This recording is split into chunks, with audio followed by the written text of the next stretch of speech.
Hi, how are you? I filmed this video yesterday and I really didn't like the way it turned out, so I'm filming it again today. Yes, this is a wrap up. It is my June and July books because once again I forgot to film my wrap up once the month ended and then I'm stuck with 2 months worth of books to do in one video. I've had a phenomenal past 2 months reading these books. There are so many good ones in here. I'm so excited to share them with you. So let's just get into it. First book I have to talk about today is The Ballad of Songbirds and Snakes by Suzanne. The cover is freaking ugly, but we're gonna ignore that. This is the new Hunger Games prequel. When I first heard that Suzanne Collins was publishing a new Hunger Games book, I was like, there's no way I'm buying that. There's no way I'm spending money on it. I feel like every time a popular YA book series from like 2013 comes out with some sort of other book, it's just terrible. So I had no intention of reading this. However, once I realized it was supposed to be a President Snow villain origin story, I was really excited because I love villain origin stories. When I read or watch movies or watch TV shows, my favorite characters are always the villains. There's something so compelling to me about watching someone who does so many bad things and trying to figure out what their motivations are for them. It's kind of the same reason why I'm fascinated with like serial killers and murder mysteries. And I had just reread The Hunger Games in December, so it was all fresh in my mind. I gave this book a 3 stars. I thought it did some things well and some things really missed the mark. I think the best aspect of this book was the political dialogue and philosophical debates. I thought that the weakest point of this book was the characters, which really disappointed me considering this whole book is supposed to be a character study. Lucy Gray, I hated her. She was not compelling at all. I did not sympathize with her at all. The relationship between her and President Snow is just so unbelievable, and I felt like the whole relationship was just forced for the sake of advancing the plot, and honestly it didn't even need to be there. The vibe of this book is really different than the original trilogy, which I get because it is a different story, but at the same time it's in that same world, and because I just love the overall tone of the original books, I wish it would have been mirrored here. However, I think I could have overlooked all of those other issues if the villain origin story was good, but it wasn't. I was so excited to see how President Snow became this monster that we know from the original trilogy. I thought the length of this book was really good, and I wish Mockingjay would have been this length because it's pretty big and Mockingjay should have been longer. We all know that. I thought the actual time span of this book should have been a lot longer considering we start when he's 19, we end when he's 75. Where's the rest of that time? I would have liked to have seen it span more of President Snow's life. All I wanted from the epilogue was to see a scene between Snow and Katniss, but from Snow's point of view. I think that totally would have brought everything full circle. I gave this book a 3 star. I think I just really liked being back in the world of the Hunger Games, but I do not think it succeeded in what it set out to do. In my mind, I'm not considering this book a part of the Hunger Games series, which is why it's not going on my shelf. It's going somewhere else. Next book I read was 5 stars right off the bat. So good. One of the best books I've ever read. Things Fall Apart by Chinua Achebe. Things Fall Apart is essentially about the colonization of Africa by white Christian missionaries and follows the story of this man named Okonkwo, who starts out in a very low social standing in his tribe, rises to a very high social standing, and then commits a crime and is exiled. For context, this book was written during the decolonization of Africa and the American Civil Rights Movement by Chinua Achebe, who grew up with both African and English culture. He calls his childhood the crossroads of culture, and I think that that is 1000% evident in this book. He combines elements of traditional English storytelling and traditional African oral storytelling to create just the most compelling writing I think I've ever read. The juxtaposition with Okonkwo's fall and the tribe's fall as it's colonized is brilliant. Oh, there's so much to unpack here. I love this book so much. I think if you come from a background that was heavily colonized, whitewashed, or assimilated in any way, you're totally going to be able to relate to a lot of the stuff that happens in this book. One of the things that drew me to reading this book was that Chinua Achebe has stated this was partially written in response to Joseph Conrad's Heart of Darkness, which I read for a literature class this year. Chinua Achebe stated that he wanted a book talking about the complexities of African society and African culture written from the point of view of an African. Personally, I really loved the character of Okonkwo. I know a lot of people don't like him, which is why a lot of people don't like the book because he's not the best person. I am of the opinion that a character does not need to be likable in order to be a compelling character. In fact, like I just said. I find the morally gray characters more interesting to read about. Yeah, 5 stars. If you haven't read it, I think this is one that you just need to read right off the bat. I feel like there are certain books that you just have to read as a person, and this is one of them. The next book I read was The Haunting of Hill House by Shirley Jackson, and I'm gonna be honest with you, I retained nothing. I don't know what was going on with me, but I started reading it and I was like, oh, what is happening? And I put on the audiobook. I was just like, what the frick? And I finished it and I was like, I don't remember a single thing that occurred in this book. I decided to pick this up because I love the TV show and I have heard only good things about Shirley Jackson as an author, and I really wanted to read a book from her. So I was like, cool, I like the show. I know the show is different than the book, but I'll give it a shot. And nothing stayed in my brain. Nothing. There's nothing in here about this book at all, except for that it's gay, and I really liked that. But otherwise, I didn't put a star rating. I just put a bunch of question marks. I will read her again sometime soon. When that is, I couldn't tell you. Next up, I have this, the 4th book in the Trials of Apollo series. It is The Tyrant's Tomb. I thought that this was the best one in the Trials of Apollo series so far. I really liked it. I thought it was so different than what we have seen from Rick Riordan in the past. I loved that we got to see the characters at the Roman camp, especially Hazel, Frank, and Raina, because they're my faves, so I love them. While I think this is the best book so far out of the series, I think it is the worst cover. It's so ugly. Don't get me wrong, I love Raina. She's a queen. But Lester's face literally gives me the creeps on the cover of this book. I gave this a 4 star. I was really, really happy with it, and I'm super excited to read the next one. I think it comes out in September, so I will be buying that. And then we're done with Camp Half-Blood, but we're never gonna be done with Camp Half-Blood. I will always read Percy Jackson. It will always be in my heart. We're never gonna be done with Camp Half-Blood. We're just not gonna be getting any new Camp Half-Blood content, but I kind of feel like it's time. The next book I read is The Island of Sea Women by Lisa C. I gave this book a 4.5 stars, and let me tell you, one of the best books I have read all year, one of the best books I've read ever. I've really been getting into reading books about Japanese colonization of Korea, which I feel like seems like a very niche topic to American audiences, but it's actually really, really interesting. And the more I read about it, the more I realize just how little we were taught about it in school, which makes me so angry and furthers the idea for me that you should always be reading and educating yourself. So my mom read this book and then she gave it to me and was like, girl, you gotta read this. I read the entire thing on the beach and it was the perfect beach read. I've never had a better experience reading on the beach than I did reading this book. So if you're looking for a book to read on the beach, absolutely pick up this one. You will not regret it. The vibes were there. Oh my god, yes, so good. So when I filmed this video yesterday, I tried to describe this book and I did a really shitty job, so I'm just gonna read you the back cover and then add in some extra details. Set on the island of Jeju, the Island of Sea Women follows Mija and Young-suk, 2 girls from very different backgrounds, as they begin to work in the sea with their village's all-female diving collective. Over many decades, through Japanese colonialism of the 1930s and 40s, World War II, the Korean War, and the era of cell phones and wetsuits for women divers, Mija and Young-suk developed the closest of bonds, but after hundreds of dives and years of friendship, forces outside their control will push their relationship to the breaking point. It is a very character-driven book about these 2 women who are so close they're basically sisters. It follows them throughout their entire lives and follows the lives of their children. They are a part of the Hanyo Collective, which are these female divers that are basically the breadwinners for their entire community. They live in a matrifocal society, which means the women do all the work and the men stay home and take care of the kids, and the entire society revolves around the women. And you have this amazing, amazing story of the relationship between these 2 women set against the backdrop of all these international conflicts. It's just so good. It had me crying twice. The only reason it was a 4.5 and not a 5 is because towards the middle, there's like a chapter or 2, and the whole 2 chapters is just us being told about certain political things that are happening at the time. You might have heard the phrase show, don't tell, and in this case, they did not show, they told. I didn't really like that. I thought that it could have been conveyed a lot better through the eyes of other characters, but I still thought this book was good. I don't think that that took away from my enjoyment of it at all. It did did just create a little lull for me in the middle of the book, but it was only like a chapter or two, so it wasn't that big of a deal. 4.5 stars. One of my favorites of the year. I read Pachinko by Min Jin Lee earlier in the year, which Jeju is the island that Sunja, the main character from Pachinko, is from. They're very similar stories, but this one takes place all in Korea and the other one goes from Korea to Japan. So if you're looking for a purely Korean story, I would definitely recommend this one, or if you're looking for something in a similar vein to Pachinko, I would also recommend this book. Jeju is like my number one destination right now for places I want to travel. I've now read 2 books about this island and all I want to do is see it. It is supposed to be one of the most beautiful places in the entire world. Next book I have also was so good, and that is Lady Midnight by Cassandra Clare, Julian Blackthorne. That's all I gotta say. I feel like with Cassandra Clare, for me, it's either hit or miss. I really didn't like the Mortal Instruments series. I thought it was boring. The Infernal Devices series, however, shook. So good. Sobbed at the end. One of my favorite trilogies of all time. Highly, highly recommend. And I feel like this is totally gonna end up the same way for me. This book was a 5. There were so many things that I loved about it. I thought that the plot twists were phenomenal. Maybe it was just me. Maybe I'm stupid. Maybe I'm literally the only person on the planet who didn't see any of them coming, but I don't care. I love Emma. I love Julian. I love all the kids. I love Mark. I love Christina. I love Perfect Diego. I definitely am the only person who didn't know the plot twists were coming because it was probably so obvious to everyone else, but I don't know. I just really liked it. Oh my god, it was so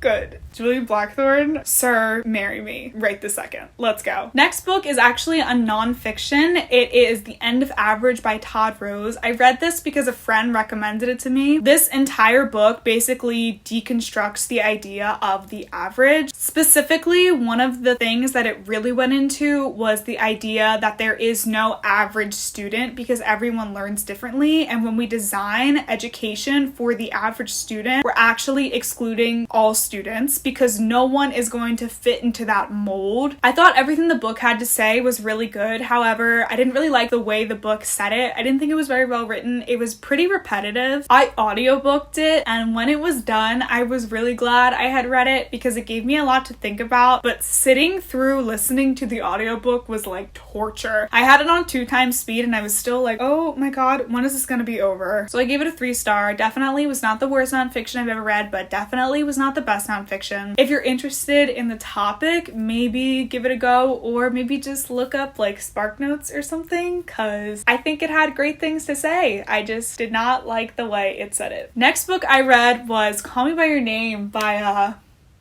don't know him. I am a huge fan of the movie. I decided to pick up the book. Listen, I knew what I was getting myself into, okay? I've seen the movie. All the other stuff from the book that wasn't included in the movie, I had already seen pictures of the pages, so I knew it was in there. There was a lot of things in this book that I was like, oh, okay, but I knew what I was getting myself into. The thing with this book is the writing is so poetic and flowery, and the prose is so beautiful, but it was like so much of that I read the first 100 pages, and then I was like, I processed none of that. And I went back and I reread the first 100 pages, and then I continued throughout the rest of the book. I was reading some Goodreads reviews of this because I honestly, when I finished it, did not know what I was gonna rate it. Someone wrote a review saying they thought the way this book was written was as a love letter to the art of writing, and I totally agree with that. Yeah, so I gave this book a 4. Still kind of conflicted on that rating, but we're just sticking with it at this point. Honestly, thought the movie was a lot easier to digest than the books. If you're looking to take in this story, just watch the movie. I really don't think it makes a difference. The next book I read was a reread. It was Red Queen by Victoria Aveyard. I read this book about 4 years ago and I liked it. I thought it was good. However, this time around, I don't know if it's just because I have developed a lot as a reader or because I knew it was gonna happen. I definitely disliked it more than I did the first time. I gave it a 3 star. I know this is a lot of people's favorite series, and I know a lot of people freaking hate hate these books. I will be reading the next one, but I don't know if I'm gonna continue with the series after that. I wrote in my Goodreads review, Maven is a little bitch, Cal is Prince Zuko but worse, and Meyer is a lightning bender. This feels like medieval dystopian Avatar fan fiction. And I stand by that. And the last 3 books we are gonna be talking about today, the last 3 books of the Twilight saga. So you may remember from my last wrap up, I read Twilight. I didn't know how I felt about it. I was very conflicted. It was kind of horrible, but also I couldn't stop reading it, and I already had a copy of New Moon sitting in my house, so I was like, you know what? I'm just gonna read New Moon. I'm just gonna do it. Going into New Moon, I knew it was the least liked book out of the series, so that didn't bother me. Every tab is every time Bella does something that I'm like, oh girl, that was a choice. I gave this book a 2. I had a really hard time taking anything that happened in this book seriously, but when I finished New Moon, all I wanted to do was read Eclipse, and I read Eclipse and it was actually really good. Let me know why it was like funny, which I was not expecting.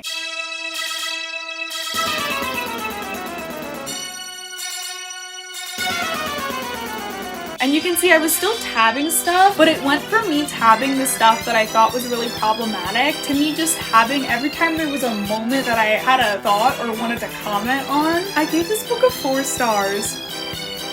I thought it was the best one out of the whole series, and then we got to Breaking Dawn and I was just all in at that point. I will say I was very disappointed with the climax of this book. I was so hoping we were gonna get this epic conclusion, and it didn't happen.